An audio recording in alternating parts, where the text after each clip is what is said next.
1936 সালে ঢাকা বিশ্ববিদ্যালয়ে একটি বিশেষ সমাবর্তন করা হয়। যে সমাবর্তনে খুব ভারতীয় উপমহাদেশের খুব চিন্তাবিদ যারা আছেন সায়েন্সের ক্ষেত্রে, সাহিত্যের ক্ষেত্রে, এইখানে তাদেরকে দেওয়া হয়, ডক্টর অফ লিটারেচার দেওয়া হয়, ডক্টর অফ সায়েন্স উপাধি দেওয়া হয়, ডিগ্রি প্রদান করা হয়। তো আমরা সাধারণত জানি যে ঢাকা বিশ্ববিদ্যালয় থেকে রবীন্দ্রনাথ ঠাকুর তিনি ডক্টর অফ লিটারেচার উপাধি পেয়েছেন, ডিগ্রি পেয়েছেন। কিন্তু এই উপাধিটা, অর্থাৎ এই রবীন্দ্রনাথের সাথে যে ডক্টর আল্লামা মোহাম্মদ ইকবালও পেয়েছেন, এইটা সাধারণত শতকরা 99 জন মানুষ সম্ভবত এটা জানে না বা এটা জানানো হয় না। কেন এটাকে আড়াল করে রাখা হয় সেটা জানি না।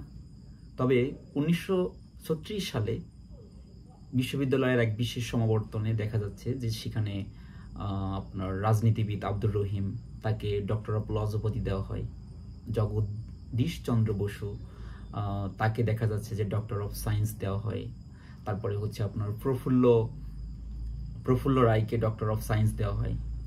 এবং এখানে রবীন্দ্রনাথ ঠাকুর, আপনার যদুনাথ সরকার, শরৎচন্দ্র চট্টোপাধ্যায় এবং ডক্টর মোহাম্মদ ইকবালকে ডক্টর অফ লিটারেচার সম্মানজনক ডিগ্রি প্রদান করেন ঢাকা বিশ্ববিদ্যালয়। তো এটা 1936 সালের কথা। এরপর ইকবালকে আরেকটি তার সম্মানে ঢাকা বিশ্ববিদ্যালয়ে একটি হল করা হয়। এটা হচ্ছে আপনার 1957 সালে, মানে 36-এর পর 46 আর 10 হচ্ছে আপনার 56, এরপরে 1, অর্থাৎ প্রায় 20-21 বছর পরে তাকে ইকবালকে আবার আরেকটি সম্মানজনক সম্মান করে তার প্রতি শ্রদ্ধা নিবেদন করে একটি হল, ঢাকা বিশ্ববিদ্যালয়ে একটি হল প্রতিষ্ঠা করা হয়, যে হলটির নাম হয় ইকবাল হল। আচ্ছা, এই পর্যন্ত হচ্ছে আপনার মূলত যে বিষয় সেটা হচ্ছে যে ইকবালকে মূলত বাংলাদেশে বা বাংলাদেশ হওয়ার আগে পূর্ব পাকিস্তানে বা পূর্ব পাকিস্তান হওয়ার আগে, অর্থাৎ আপনার ভারতীয় উপমহাদেশে ইকবালকে কখনোই তার চিন্তা, তার দার্শনিকতা, তার যে মৌলিক যে কাজগুলো আছে, মূলত তার চিন্তার জন্য তাকে আসলে প্রত্যেকটা জাতির আপনার চিন্তাশীল মানুষদেরকে তারা স্মরণ করে, তাদের গ্লোরিফাইড যে তাদের জীবন আছে, তাদের চিন্তাকর্ম আছে, সাহিত্য আছে, এইগুলো তারা আসলে চর্চা করে বা এই বিষয়গুলো নিয়ে তারা আলাপ করে। তো এইখানে দেখা যাচ্ছে যে ইকবালকে নিয়ে আপনার খুব আলাপ হয়েছে দেখা যাচ্ছে। এখানে আমি একটা কথা বলি, সেটা হচ্ছে যে মূলত আপনার 47-এর পর থেকে ইকবাল যখন ইকবাল আপনার শোষকের ইকবাল হয়ে ওঠে, মানে শোষকরা ইকবালকে প্রেজেন্ট করে শোষকের ইকবাল, তখন অর্থাৎ এই 47-এর পর থেকে বাংলাদেশে বা পূর্ব পাকিস্তানে তখন কিন্তু রবীন্দ্রনাথ ছিল শোষিতের রবীন্দ্রনাথ। কারণ রবীন্দ্রনাথ চর্চা করতে গেলে রবীন্দ্রনাথ চর্চা করতে দেয় না, রবীন্দ্রনাথের ভিতরে কি এমন জিনিস আছে তাকে চর্চা করতে দেওয়া যাবে না, এরকমের একটা বিষয় ছিল। তো রবীন্দ্রনাথ চর্চা তখন যেমন আপনার পাকিস্তান বেতার থেকে রবীন্দ্রনাথ সঙ্গীত গান নিষিদ্ধ করা হয়, মানে গান গাওয়া যাবে না সেখানে, মানে এরকম একটা হজবরল অবস্থা। মানে যারা শোষিত হচ্ছে, এরকম দেখা যাচ্ছে যে যারা শোষিত হচ্ছে রবীন্দ্রনাথ পড়লেই শোষিত হচ্ছে, এমন একটা মানে সমীকরণ তৈরি হয় আপনার 71-এর আগে। বাট 71-এর পরবর্তীতে দেখা যায় যে, যেমন দেখা যাচ্ছে সর্বপ্রথম 72-এ ইকবাল হলের নাম পরিবর্তন করা হয়। তো এর পরবর্তীতে দেখা যাচ্ছে ইকবাল হয়ে যায় শোষিতের ইকবাল। স্টিল নাও এখন পর্যন্ত বাংলাদেশে ইকবাল শোষিতের, যারা শোষকের হাতে শোষিত হচ্ছে, নির্যাতিত হচ্ছে, নিপীড়িত হচ্ছে, ইকবাল তাদের কণ্ঠস্বর হয়ে কথা বলছেন, ইকবাল নিপীড়িতের কণ্ঠস্বর হয়ে কথা বলছেন। এখন বলা হচ্ছে, অনেকেই বিভিন্ন রকমভাবে কথাবার্তা বলছে যে ইকবাল তার যে ইলাহাবাদ ভাষণ, সেখানে আপনার মানে আপনার ইয়ার কথা বলে নাই, বাংলাদেশের কথা স্পেসিফিক বলে নাই। তো সে যখন কবিতা আমরা জানি যে তারা নাই মিল্লিতে চীনও আমার, আরবও আমার, হিন্দুস্তান নহে কোপর, অর্থাৎ তিনি কিন্তু ওখানে বলে নাই যে চীনও আমার, আরবও আমার, পাকিস্তান নহে কো পর, সে কিন্তু সেটা বলে নাই। তো এটা হচ্ছে 1930 সালে যে এলাহাবাদ ভাষণ, ওনাকে একটা ভাষণের জন্য মূলত ওনাকে সভাপতি করা হয় এবং উনি ভাষণ দেন। এটা কোনো পরিকল্পিত কোনো প্ল্যান বা বড় ধরনের কোনো এজেন্ডা, এই ধরনের কোনো কিছু আসলে ছিল না, যার কারণে দেখা যাচ্ছে যে এটা তো কোনো মানে সিদ্ধান্ত, এটা কোনো পরিপূর্ণ সিদ্ধান্ত না যে পাকিস্তান রাষ্ট্র বা আলাদা রাষ্ট্র, মানে এদিকে বেলুচিস্তান বলেন, সিন্ধু প্রদেশ বলেন, বা এখানে বাংলার জায়গা থাকবে, বা এই জায়গাটায় মানে রেড ক্লিফ যেভাবে ভাগটা করেছে, তো এইভাবে তো আসলে ইকবাল ওই সময় চিন্তাটা করে নাই। হ্যাঁ, তো এর আগে, হ্যাঁ, এর আগে এটা নিয়ে আলাপ হয়েছে, লন্ডনে আলাপ হয়েছে, চৌধুরী রহমত আলী পাকিস্তান প্রস্তাব বা পাকিস্তানের কথা উত্থাপন করেছে। তো ইকবাল যে বিষয়টা করেছে, তিনি আলাদা স্টেটের কথা বলেছে, যে যেখানে তিনি বিভিন্ন রকমের দৃষ্টান্ত তুলে ধরেছেন ওখানে, যে মুসলিমরা দাঙ্গা, হিন্দুদের সাথে দাঙ্গা হচ্ছে, এবং তিনি একাধিকবার চেষ্টা করেছেন, যারা এই হিস্ট্রিটা জানে না, যে নেহরুর যে আপনার যে তার যে ডক্ট্রিন ছিল আর কি, তার যে চিন্তাটা ছিল নেহরু ডক্ট্রিন, সেই তার যে রাজনৈতিক যে আপনার সেকুলার যে রাজনীতি যে চিন্তাটা, তিনি মূলত আসলে সেকুলার চর্চা করেছেন একটি হিন্দুত্ববাদের মানে একটি মোড়কে আমরা যে জিনিসটা দেখতে পাচ্ছি, এখন প্রকাশমান হচ্ছে, এখন অনেকে এই জিনিসটা দেখছে, কিন্তু আগে এই বিষয়টা অনেকেই এটা খেয়াল করে নাই। মানে আসলে আমাদের যখনই হচ্ছে এরকম যে আমাদের আঘাত না লাগা পর্যন্ত আমরা আসলে সেই জিনিসটাকে উপলব্ধি করতে জানি না, বা আমরা আসলে আমাদের চিন্তা, বুদ্ধিমত্তা বা আমাদের জ্ঞানের যে গভীরতা আছে, আমাদের এই জায়গা থেকে আমরা আসলে ইতিহাস চর্চা বা আমাদের দর্শন চর্চা বা আমাদের চিন্তাকে আমরা আসলে কাজে লাগাই না। তো এই পরিপ্রেক্ষিতে দেখা যাচ্ছে যে ইকবাল এই এলাহাবাদ ভাষণ দিয়েছেন, কিন্তু এটা কিন্তু কোনো পরিপূর্ণ কোনো প্রস্তাবনা ছিল না, এটা কোনো মানে কোনো প্ল্যান ছিল না, বা এটা কোনো দাবিও, এমন কোনো দাবিও উত্থাপন করে নাই যে আমাদের এই দাবি আমরা উত্থাপন করলাম। তো এই সবকিছু মিলে দেখা যাচ্ছে যে আসলে ইকবালকে বিভিন্নভাবে, বিভিন্ন রকমভাবে দেখা যাচ্ছে যে তাকে নানা রকমভাবে তার বিরুদ্ধে প্রোপাগান্ডা ছড়ানো হচ্ছে। তো এই জিনিসটা বর্তমানে এখন দেখা যাচ্ছে ইকবালকে নিষিদ্ধ করা হচ্ছে, ইকবাল বাংলাদেশের কবি না, ইকবাল পাকিস্তানের কবি। তো এই যে অভাব, তো 21 তারিখে ডক্টর মোহাম্মদ ইকবালের মৃত্যুবার্ষিকী উপলক্ষে ওখানে দার্শনিক ফরহাদ মাজার একটা কথা বলেছেন, যে 1971-এর পরে ইকবালকে একেবারে মানে করা হয়েছে, মানে অপ্রাসঙ্গিক করে তোলা হয়েছে। ইকবালকে মূলত মানে বাংলাদেশের মানুষের যে চিন্তা, তার যে বুদ্ধিমত্তা, তার দার্শনিক জায়গা, সেখান থেকে ইকবালকে সরিয়ে ফেলা হয়েছে। এতে কার লাভ হয়েছে? এতে বাঙালি মুসলমানের কি লাভ হয়েছে? বাংলাদেশের মানুষের কি লাভ হয়েছে? একজন দার্শনিককে দূরে সরিয়ে রাখা বা একজন দার্শনিককে বাতিল ঘোষণা করা, এই জায়গায় কি হয়েছে? তো আসলে আমরা এখন এমন কিছু বিষয় দেখব যে বাংলাদেশের কমিউনিস্ট, প্রগতিশীল এবং সেকুলার পন্থীরা মূলত ইকবালের জীবন ও কর্মের উপরে কি ধরনের আলাপ করেছেন, বা তারা কি ধরনের পুস্তক বা কিতাব লিখেছেন ভারতীয় উপমহাদেশে। এখানে আমি গুটি কয়েকজনের নাম বলবো, তো বা তাদের বিষয়ে কি বিষয়ে তারা আলাপ করেছেন এই বিষয়ে কথা বলবো। তো বাংলাদেশে ইকবালের যে প্রাসঙ্গিকতা, বা বাংলাদেশ না শুধু, মানে যে কোনো মানুষের কাছে ইকবাল তো কারো সম্পদ না, না কোনো মুসলমানের সম্পদ, না কোনো হিন্দুর সম্পদ, না কোনো আপনার ইসলামপন্থীদের সম্পদ, না কোনো কমিউনিস্ট বামপন্থীদের সম্পদ। ইকবাল একটি চিন্তা, তার একটি সময় সে পৃথিবীতে তিনি থেকেছেন, এবং সেই সময় তার চিন্তাটাকে ওই সময়ের প্রাসঙ্গিক জায়গা থেকে তিনি চিন্তা করেছেন। হ্যাঁ, কিন্তু এখন যারা ইকবাল চর্চা করছে, তারা হয় রাজনৈতিক জায়গা থেকে ইকবাল চর্চা করছে, রাজনৈতিক ময়দান রক্ষা করার জন্য। দ্বিতীয়ত আরেকটি কাজ করছে, যারা ইকবালকে বিরোধিতা করছে, তারা সেই বিরোধিতার জায়গা থেকে ইকবাল চর্চা করছে। আর আরেকটা ইকবাল চর্চা হচ্ছে, সেটা হচ্ছে পুজোর জায়গা থেকে ইকবালকে পূজনীয় করে তুলছেন। ইকবাল মহান মহান ব্যক্তি ছিলেন, ইসলামের আপনার মুজাদ্দিদ ছিলেন, তিনি হচ্ছে পুনর্জাগরণের কবি ছিলেন। তো এই যে বাক্য, এই বাক্য দিয়ে মূলত ইকবালকে একটি মানে দারুণ কিছু মজাদার কিছু পূজনীয় একটি মানে একটি ব্যক্তি মানে একজন ব্যক্তিকে একটি পূজনীয় জায়গায় নিয়ে আসা হয়েছে এবং তার চিন্তা হতে পারে তার চিন্তাকে বিভিন্ন অ্যাঙ্গেল থেকে পূজা করা হচ্ছে বা তার আরাধনা করা হচ্ছে। কিন্তু ইকবালের চিন্তার দাবি কি? ইকবালের চিন্তার দাবি কি? বা ইকবালের চিন্তা এখন দেখা যাচ্ছে যে প্রায় 100 বছরের মতো, প্রায় 100 বছরের মতো, 100 বছরের থেকে আরো বেশি। তো এখন কি 100 বছর পরে ইকবালের চিন্তাটা প্রাসঙ্গিক আছে? 100% প্রাসঙ্গিক আছে? তিনি শিকোয়া লিখেছেন, তিনি জবাবে শিকোয়া লিখেছেন, ওই সময়ের কথা লিখেছেন। কিন্তু আমরা যদি শিকোয়া জবাবে শিকোয়া দেখি যে মুসলমানদের আল্লাহর কাছে যে অভিযোগগুলো করেছেন তিনি, আবার সেই অভিযোগের যে আবার জবাবগুলো দিয়েছেন, এখনো সেটা প্রাসঙ্গিক। আমাদের মুসলমানদের ভিতরে যে হীনতা, ব্যক্তিত্বহীনতা, তার ভিতরে কপটতা, অসততা, ফাঁকি দেওয়া, মুনাফিকি, এই চরিত্রগুলো কিন্তু এখনো মুসলমানদের ভিতর থেকে মানে এখন আরো দিন দিন এটা বাড়ছে। আমরা দেখতে পাচ্ছি যে দিন দিন এটা বাড়ছে। এটা হচ্ছে একটা বিষয়।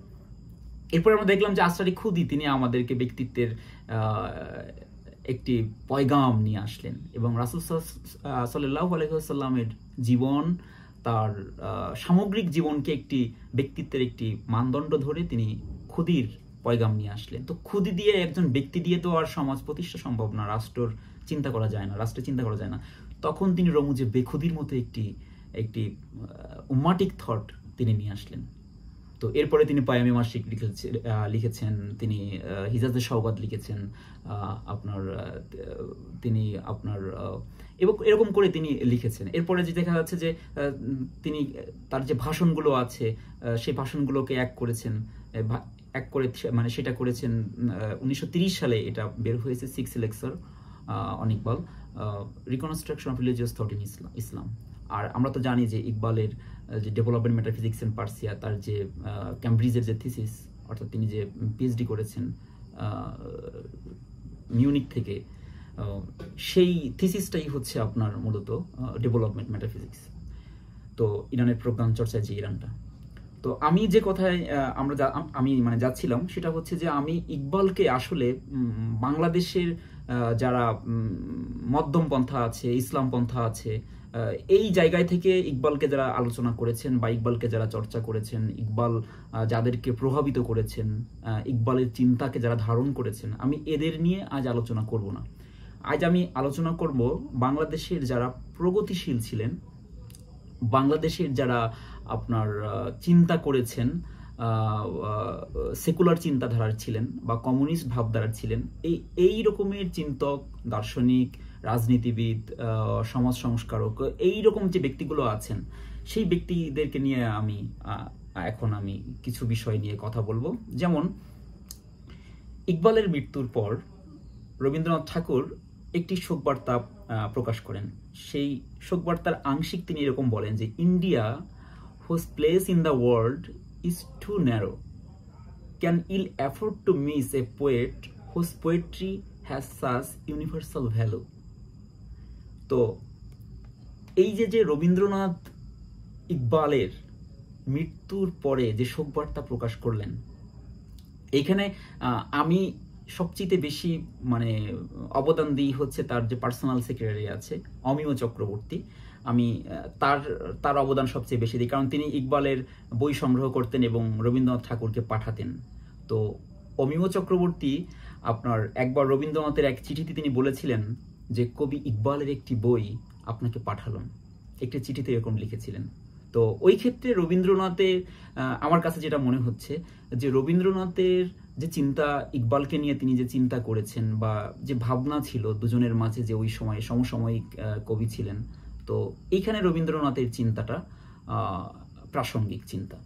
আচ্ছা, তো আমরা অনেকেই জানি না যে বাংলা ভাষায় সর্বপ্রথম অমিয় চক্রবর্তী 1912 সালে ইকবালের তারানাই মিল্লি প্রথম অনুবাদ করেন, অর্থাৎ বাংলা ভাষায় প্রথম অনুবাদ অমিয় চক্রবর্তীর, এবং সেটা হচ্ছে তারানাই মিল্লি। এবং এই কবিতাটি আপনার কলকাতার আপনার মাসিক আল ইসলামে প্রকাশিত হয়েছিল। এবং অমিয় চক্রবর্তী যিনি রবীন্দ্রনাথের পার্সোনাল সেক্রেটারি ছিলেন, আমরা সবাই জানি এরকম। এবং এই অমিয় চক্রবর্তী তিনি ইকবালের সাথে সরাসরি দেখা করেছেন এবং এটা শেষ দিকে গিয়েছেন 1934 বা 35-এর দিকে, শেষ সময় তিনি ইকবালের সাথে দেখা করেছেন এবং তিনি ইকবালের উপর দুটো প্রবন্ধ লিখেছেন। একটি হচ্ছে আপনার যুগ সংকটের কবি ইকবাল এবং দ্বিতীয়টি হচ্ছে ইকবাল কাব্যে নতুন প্রসঙ্গ। অর্থাৎ এইখানেও অমিয় চক্রবর্তীর প্রাসঙ্গিকতা, আপনারাই চিন্তা করেন যে অমিয় চক্রবর্তীর প্রাসঙ্গিকতা কেমন। এরপরে আমরা অনেকেই জানি না, আমরা জানি যে 1970 সালে আমাদের জহির রায়হান তিনি আপনার জীবন থেকে নেওয়া সিনেমা তৈরি করেছেন, কিন্তু আমাদের জহির রায়হান মূলত হচ্ছে আপনার শহীদুল্লাহ কায়সারের ভাই এবং তিনি মূলত কমিউনিস্ট ভাবধারার ছিলেন। এবং 1945 সালে দেখা যায় তিনি কলকাতায় যে ভিয়েতনাম দিবস আছে এই দিবসে তিনি মিছিলও দিয়েছিলেন এবং দেশভাগের পর 1947 সালে তিনি কলকাতা থেকে পূর্ব পাকিস্তানে চলে আসেন। এবং এই যে তিনি এরপরে তিনি তার চলচ্চিত্র, তার সাহিত্য, আমরা জানি তার সাহিত্য হাজার বছর ধরে জানি, তো এরকম তার সাহিত্যগুলো আছে। তো এই যে জায়গা, এই জায়গায় থেকে তিনি 1970 সালে যখন চলচ্চিত্র নির্মাণ করেছেন তিনি নজরুলকে ব্যবহার করেছেন, তিনি ইকবালকে ব্যবহার করেছেন। সেখানে তিনি ইকবালের খোদার ফরমান কবিতা আপনার এখানে রেখেছেন। সেই চলচ্চিত্র নির্মাণ অর্থাৎ জহির রায়হানের যে চলচ্চিত্র যেখানে তিনি ইকবালের কবিতা ব্যবহার করেছেন, তাহলে এখানে জহির রায়হানের যে জীবন থেকে নেওয়া এটা কিন্তু অনেক প্রাসঙ্গিক, এই ক্ষেত্রে অনেক প্রাসঙ্গিক। আচ্ছা, এরপরে আমরা জানি যে আমাদের এস.এম. সুলতানের জীবন দর্শন আমরা জানতে পারছি হচ্ছে আপনার আপনার হচ্ছে আহমদ সফার কাছ থেকে। আহমদ সফা তাকে নিয়ে অনেক লিখেছেন। তো এস.এম. সুলতান ইকবালের দর্শন দ্বারা প্রভাবিত হয়েছিলেন, খুব একটা প্রভাবিত হয়েছিলেন। সেটা আমরা বুঝতে পারি কোথায় সেটা সুলতান তার আত্মস্মৃতিতে ইকবালের বসতভিটায় যাওয়ার স্মৃতির কথা তিনি উল্লেখ করেছেন এবং জাভেদ ইকবাল সুলতানকে ইকবালের বইপত্র, টেবিল চেয়ার এবং থাকার কক্ষে নিয়ে যান এবং দেখান যে এইটা আমার বাবার থাকার জায়গা। তো জাভেদ ইকবাল আল্লামা ইকবালের চেয়ারে বসতে দেন সুলতানকে, তাকে অনুরোধ করেন যে আপনি চেয়ারটায় বসেন। তখন এস.এম. সুলতান বলে নাউজুবিল্লাহ, এটা বলে সে চেয়ার থেকে সরে আসে। তো এইখানে এস.এম. সুলতানের যে আত্মস্মৃতি, এখানটা কতটা প্রাসঙ্গিক, এটাও অনেক প্রাসঙ্গিকতা রয়েছে। এস.এম. সুলতান যদি বাংলাদেশের যদি আপনার এই শিল্পে যদি দুইজনের কথা বলা হয় তাহলে একজন আপনার এস.এম. সুলতান আর আরেকজন চারুকলার প্রতিষ্ঠাতা জয়নুল আবেদিন। এরপরে আমি যার কথা বলবো তিনি হচ্ছেন শঙ্খ ঘোষ। শঙ্খ ঘোষ এমন একজন ব্যক্তি যিনি মোহাম্মদ ইকবালের জাবিদনামা অনুবাদ করেছেন এবং তিনি একমাত্র অনুবাদক, এই জাবিদনামার বাংলায় একমাত্র অনুবাদক তিনি। সেখানে তিনি গোটা তিনিকের মতো প্রবন্ধ লিখেছেন ইকবালের উপরে। এরপরে আপনার ইকবালের সাথে নজরুলের সম্পর্ক, তারপর আপনার দান্তের সম্পর্ক, ফ্রেডারিক নিৎসের সম্পর্ক, এই বিষয়ে তিনি আলাপ করেছেন। তারপরে হচ্ছে আপনার এখানে তিনি মোস্তফা সিরাজের সাথে যে পত্র আলাপ করেছেন সেই পত্র আলাপটাও তিনি শেষের দিকে এটা উল্লেখ করেছেন। এবং তবে তিনি জাবিদনামার নাম তিনি জাবিদনামা দেন নাই, তিনি এখানে দিয়েছেন হচ্ছে আপনার ইকবাল থেকে। তো এরপরে ভারতীয় সাহিত্যে যার যার যার অবদান বা যাকে খুবই যিনি ফেমাস, খুশবন্ত সিং ইকবালের শিকোয়া এবং জবাবে শিকোয়া অনুবাদ করেছেন এবং দুইটি ভাষায় করেছেন, ইংরেজি ভাষায় এবং হিন্দি ভাষায়। এবং এটি 1981 সালে অক্সফোর্ড ইউনিভার্সিটির দিল্লি প্রেস থেকে বের হয় এবং সেখানে আপনি যদি বইটা পড়েন ওখানে খুশবন্ত সিং একটা ভূমিকা লিখেছেন। তো দেখেন, অনুবাদও করেছেন আবার ভূমিকাও লিখেছেন। এছাড়া আরও কি লিখেছেন আমি হয়তো জানি না, আরও লিখতে পারেন, আরও লিখেছেন আমি জানি না। এরপরে আরেকজন ব্যক্তি পাকিস্তানের যদি বলা হয় যে ইকবালের পরে এর পরবর্তীতে কে আছেন কবির দিক থেকে, তাহলে ফয়েজ আহমেদ ফয়েজের কথা না বললেই নয়। তিনি ছিলেন হচ্ছে শায়েরে মাশরিক, অর্থাৎ প্রাচ্যের কবি কণ্ঠ হিসেবে তিনি একেবারে এই ভারতীয় উপমহাদেশ পরিচিত। তিনিও শিয়ালকোটে জন্মগ্রহণ করছেন ইকবালের মতো, এবং তিনিও ইকবালের মতো স্কচ মিশন এবং লাহোর সরকারি কলেজে পড়েছেন। এবং ফয়েজ আহমেদ আপাত মস্তক সেকুলার ও একজন বামপন্থী কবি হিসেবে সমাদৃত ছিল এবং প্রতিষ্ঠিত আছেন তিনি। তবে তিনি ইকবালকে গুরু হিসেবে জানতেন, ফয়েজ আহমেদ ফয়েজ, এবং তিনি ইকবালকে নিয়ে প্রবন্ধ লিখেছেন, তার কবিতা অনুবাদ করেছেন। এবং আমাদের মিজানুর রহমান 1965 সালে আপনার দেশে বিদেশে নামে একটি সংকলন বের করেন ইকবালের উপরে। সেখানে ফয়েজ আহমেদ ফয়েজের একটি লেখা, অনুদিত লেখা আছে, যেটা খুবই গুরুত্বপূর্ণ, ইকবালকে নিয়ে গুরুত্বপূর্ণ একটি আলাপ তিনি সেখানে রেখেছেন। এরপর যার কথা না বললেই নয়, রণেশ দাশগুপ্ত। তিনি একজন মার্ক্সবাদী প্রবন্ধকার। তিনি ফয়েজ আহমেদ ফয়েজের কবিতা, মূলত তিনি ফয়েজ আহমেদ ফয়েজের কবিতা অনুবাদ করেছেন। তবে জহির রায়হানের জীবন থেকে নেওয়া যে মুভিটা আছে, এইটার তিনি ওই খোদার ফরমানটা অনুবাদ করেছেন। তিনি সেখানে তার যে অনুবাদ, কি জ্বালাময় অনুবাদ দেখেন, দাও দাও দাও দুনিয়ার যত গরিবকে আজ জাগিয়ে দাও, জাগিয়ে দাও, জাগিয়ে দাও, হোমরাহদের সিংহদ্বারের ভিত্তি কাঁপিয়ে দাও, দাও দাও দাও। কি দেখেন, একেবারে মানে ভিতর থেকে যখন আসে তখন মনে হয় যে ভিতর শরীর মানে অন্যরকমের একটা অনুভূতি চলে আসে। হ্যাঁ, এরপরে তিনি কি বলেছেন, শ্রমিকের মনে আগুন জ্বালাও কঠিন আত্মবিশ্বাসে, কঠিন আত্মবিশ্বাসে, ছোট পাখিদের ঈগলের সাথে যুদ্ধ লড়িয়ে দাও, দাও দাও দাও।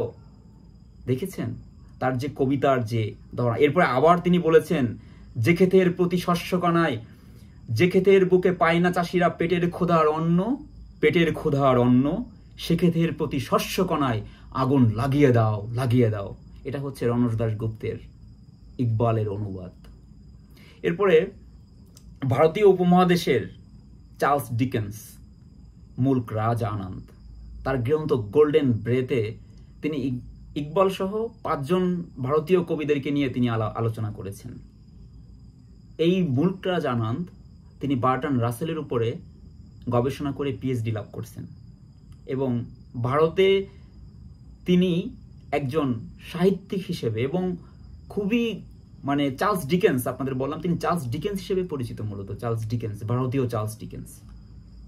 তো এই যে ইকবাল, এখানে ইকবালের প্রাসঙ্গিকতা কতটুকু রয়েছে।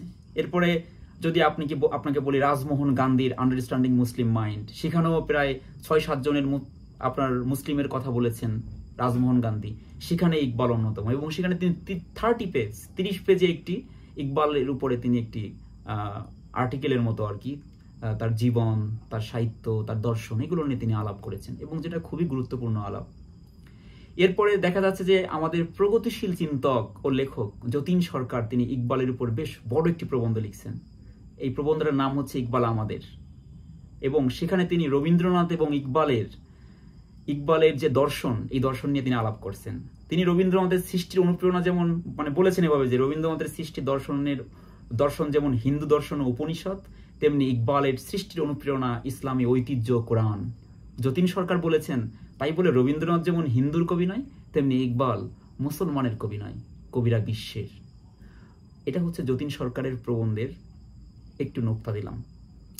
এরপরে বুদ্ধির মুক্তি আন্দোলনের প্রধান ব্যক্তি কাজী আব্দুল ওদুদ, তিনি ইকবালকে নিয়ে লিখেছেন ইকবাল, ছোট একটি প্রবন্ধ, 7 পৃষ্ঠার, গুরুত্বপূর্ণ। এরপর আমরা দেখি যে বাংলাদেশের যে বাঙালির যে জাতীয়তাবাদ, সেই জাতীয়তাবাদের যে প্রধান ধারক বা কর্তা শেখ মুজিবুর রহমান, তিনি তার অসমাপ্ত আত্মজীবনীতে ইকবালের জাভিদ মঞ্জিলে এবং তার ছেলে জাভিদ ইকবালের সাথে যে সময় ওখানে ঘুরে আসছেন সেই বিষয়ে তিনি তার অসমাপ্ত আত্মজীবনীতে লিখেছেন। তো তিনি ওখানে এভাবে লিখেছেন, যদি এরকম হয় যে জাভেদ মঞ্জিল কবি আল্লামা ইকবালের বাড়ি, কবি এখানে বসেই পাকিস্তানের স্বপ্ন দেখেছিলেন। আল্লামা শুধু কবি ছিলেন না, একজন দার্শনিকও ছিলেন। আমি প্রথমে তার মাজার জিয়ারত করতে গেলাম এবং নিজেকে ধন্য মনে করলাম। আল্লামা যেখানে বসে সাধনা করেছেন সেখানে বসে থাকার সুযোগ আমি পেয়েছিলাম।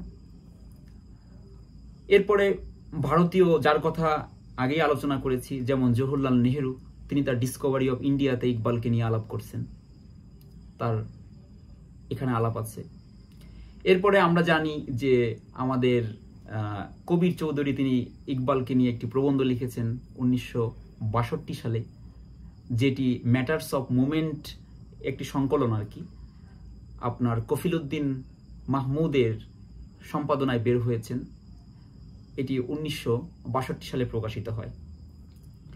এরপর সুনীল কুমার মুখোপাধ্যায়ের ইকবাল ও আধুনিকতা গুরুত্বপূর্ণ একটি আলাপ, এটি 1959 সালে আপনার মাহে নও পত্রিকায় বের হয়েছিল, যেখানে ইকবালের সাথে আধুনিকতার সম্পর্ক কতটা প্রাসঙ্গিক, সেই প্রাসঙ্গিকতাটা সুনীল কুমার মুখোপাধ্যায় তুলে ধরেছেন। এরপরে আপনার আহমেদ মাঝার, তিনিও ইকবালের উপর দুটি ভূমিকা লিখেছেন। এখানে দুইটা ভূমিকা লিখেছেন আপনার আসরারে খুদি, যেটা সৈয়দ আব্দুল মান্নান অনুবাদ করেছেন, যেটি 1945 সালে প্রকাশিত হয়েছিল। সেখানে সৈয়দ আব্দুল মান্নান একটা ভূমিকা লিখেছিল, ওই ভূমিকাটা এখন বর্তমানে নেই। এখন বিশ্ব সাহিত্য কেন্দ্র থেকে যে বইটা বের করেছে, সেই বইটা আপনার এই আহমদ মাঝার ভূমিকা রেখেছে। এরপরে শিকোয়া জবাবে শিকোয়া, ঠিক একই অবস্থা, যে গোলাম মোস্তফার যে অনুবাদটা ছিল, সেই অনুবাদের যে ভূমিকা, ওটা আপনার গোলাম মোস্তফা লিখেছিল, এখন ওখানে আহমদ মাজারের লেখাটা আছে। অর্থাৎ আহমদ মাজারের দুইটা ভূমিকা আছে তার সম্পর্কে, এই দুইটা বিষয় আর কি জানা যায়। এরপরে দেবীপ্রসাদ বন্দ্যোপাধ্যায় ইকবালের উপর ইকবাল গ্রন্থ লিখেছেন, এবং এখানে তিনি বেশ কিছু কবিতাও অনুবাদ করেছেন। যেমন এই কবিতার ভিতরে দেখা যাচ্ছে যে ইকবালের যে জাতীয়তাবাদী চিন্তা, বা ইকবালের 1905 সালের আগে যে কবিতাগুলো লিখেছে, যেমন দুঃখের তসবির, রামচন্দ্র, আপনার স্বামী রামতীর্থ, গান্ধী, নবদেওলা, নানক, এরকমের কবিতাগুলো তিনি ওখানে করেছেন। তারানাই হিন্দ, এটা অনুবাদ করেছেন। এরপরে রুদ্র প্রতাপ চট্টোপাধ্যায়, কলকাতার একজন শিক্ষক, তিনি ইকবালের উপর একটা বই লিখছে, বইয়ের নাম হচ্ছে আপনার প্রাচ্যের কবি ইকবাল। হ্যাঁ, তিনি মূলত আপনার 1905 সালের ইকবালের যে চিন্তাটা আছে, এই চিন্তা নিয়ে আলাপ করছে। এবং ইকবালের যে আপনার যখন ইকবাল যায় ক্যামব্রিজে, তখন ওই সময় আপনার আতিয়া ফয়েজের সাথে দেখা হয়, সাক্ষাৎ হয়। আতিয়া ফয়েজি নামে এক আপনার ভারতীয় এক সম্ভ্রান্ত মুসলিম নারী। তো এই জিনিসটাকে তিনি প্রেমের সম্পর্কের সমীকরণে দেখানোর চেষ্টা করছেন আর কি, দুই একটা চিঠিপত্রের কিছু কোট করে এই কাজটা তিনি করছেন। তিনি অনেক খাটছেন, কিন্তু আসলে এই খাটনিটা আমার কাছে তেমন মানে খুব মজবুত খাটনি হিসেবে আমার কাছে মনে হয় নাই। এরপরে আমাদের প্রগতিশীল সৈয়দ মুস্তফা আলী ইকবালের উপরে খুবই বিদ্বেষ ভরা আলাপ করছে। তিনি মূলত হচ্ছে শান্তিনিকেতনে পড়াশোনা করছেন, তিনি মূলত রবীন্দ্রনাথের শিষ্য, এবং ওই বিদ্বেষ থেকে আমি বুঝলাম না যে রবীন্দ্রনাথের শিষ্য হলে কি ইকবালকে নিয়ে বিদ্বেষ করতে হবে। এই আলাপটা মানে সৈয়দ মুস্তফা আলীর যখন আমি শবনম পড়ছি, এটা 2007-8-8 দিকে আমি শবনম পড়ছি। হ্যাঁ, তখন মুস্তফা আলীর মানে প্রেমে পড়ছিলাম। কিন্তু 10-এর পরে যখন আমি এই জগতের ভিতরে ঢুকলাম, তখন দেখলাম কি যে সে কি করছে। হ্যাঁ, এটা তো আসলে মানে বিদ্বেষ নিয়ে যদি কোনো মানুষের জীবন, চিন্তা এবং দার্শনিকতার বয়ান তৈরি করা হয়, সে হচ্ছে একটা অকৃতজ্ঞ এবং জঞ্জাল একটা পার্সন, সে যেই হোক না কেন। একটা নিউট্রাল জায়গা থেকে প্রত্যেকটা মানুষের, আমি যে চিন্তারই হই না কেন, হয় কমিউনিস্ট চিন্তার আমি, তাহলে আমি ইসলাম পন্থা নিয়ে বা মধ্যম পন্থা নিয়ে যখন আমি তাদেরকে ডিফেন্ড করব, আমি তাদেরকে যখন আলোচনা করব, তখন অবশ্যই সেটা গঠনমূলক আলোচনা হবে, এবং যাকে নিয়ে আলোচনা করব তার চিন্তা নিয়ে আলোচনা করব। আমি কেন তাকে বিদ্বেষ ভরা কথা দিয়ে, তাকে ঘৃণা দিয়া, তাকে বিদ্বেষ দিয়া, তাকে তুচ্ছ তাচ্ছিল্য করে, মানে একমাত্র এই মুস্তফা আলী ছাড়া আমি এখনো কাউকে দেখি নাই যে এই ধরনের বক্তব্য, এই ধরনের কথা দিয়ে কোনো মানুষের চিন্তা, কোনো মানুষের দার্শনিক বয়ান তৈরি করতে পারে কোনো সাহিত্যিক। তো এই হচ্ছে আমার টোটাল 20 জনের মতো বললাম আর কি। তো এই যে আলাপ, ভারত, বাংলাদেশ এবং পাকিস্তান বলেন যে এখানে ইকবালের চিন্তা নিয়ে ব্যাপক আলাপ, এবং এই আলাপে দেখা যাচ্ছে যে মধ্যম পন্থা বলেন, বামপন্থা বলেন, সেকুলার পন্থা বলেন, হ্যাঁ, এবং এখানে এই ধরনের নানা বুদ্ধিজীবী দেখা যাচ্ছে। কিন্তু আমার কথা সেটা না। আমার কথা হচ্ছে যে ইকবাল তো কোনো ব্যক্তির সম্পত্তিও না, এটা কোনো ব্যক্তির কোনো উইল করা জিনিস না যে অমুক ব্যক্তি, অমুক প্রতিষ্ঠান সেই শুধু ইকবালকে চর্চা করবে, সে শুধু ইকবালকে বয়ান দিবে। ইসলামপন্থীরা ছাড়া ইকবালকে কেউ বয়ান দিতে পারবে না, বামপন্থীরা ছাড়া ইকবালকে কেউ আলোচনা করতে পারবে না, আপনার তারপরে হচ্ছে আপনার ছাড়া, আপনার সেকুলার ছাড়া ইকবালকে কেউ আলোচনা করতে পারবে না। তো এই রকমের তো ইজারা বা লিজ তো এরকম কেউ চিন্তার জগতে দেওয়া হয় নাই। চিন্তার ক্ষেত্রে চিন্তা করবে। এখন কথা হচ্ছে যে চিন্তার ক্ষেত্রে আপনার যেহেতু এটা চিন্তা একটা প্ল্যাটফর্ম, পৃথিবীর চিন্তার জায়গাটা একটা প্ল্যাটফর্ম।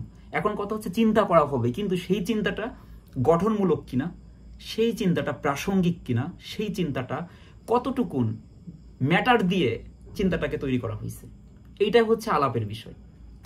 তো এই ক্ষেত্রে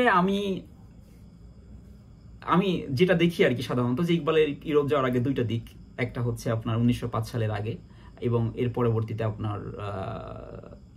আপনার 5 সাল থেকে আবার 8 সাল একটা জীবন তার, এরপর 8 সাল থেকে টিল ডেথ, তার মৃত্যুর আগ পর্যন্ত একটা সময়, 3টা সময় মূলত আমি ইকবালকে নিয়ে কথা বলি আর কি সাধারণত।